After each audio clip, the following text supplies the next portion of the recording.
NCERT index question 10.5 part 2. 10.5 part 2 ആണ്.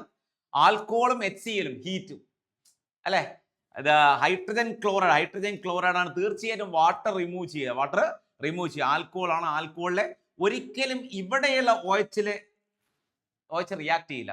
ബെൻസീനിൽ attach ചെയ്യുന്ന OH react ചെയ്യത്തില്ല, കാരണം അത് stabilised by resonance.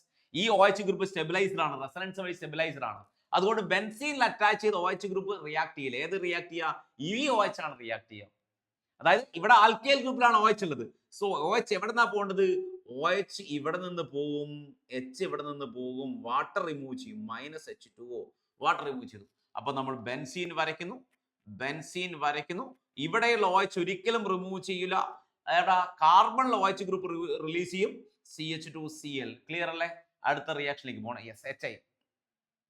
Halogen acid add ചെയ്യുക. Addition follows Markovnikov's rule. ഏത് കാർബണിലാണോ ഹൈഡ്രജൻ ആറ്റം കുറവുള്ളത് അവിടത്തേക്കാണ് ഹാലോജൻ അറ്റാച്ച് ചെയ്യുക.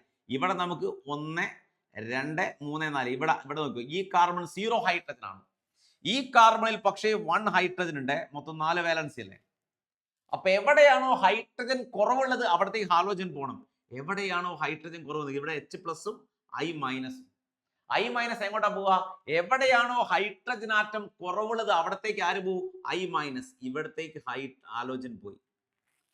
ഇവിടത്തേക്ക് ഈ കാർബണിലേക്ക് ഹൈഡ്രജൻ പോയി. അപ്പൊ എന്താ കിട്ടുക? പ്രോഡക്റ്റ് ചെയ്തിട്ട് ഒരു ബെൻസീൻ വരയ്ക്കുന്നു. ബെൻസീൻ വരച്ചു.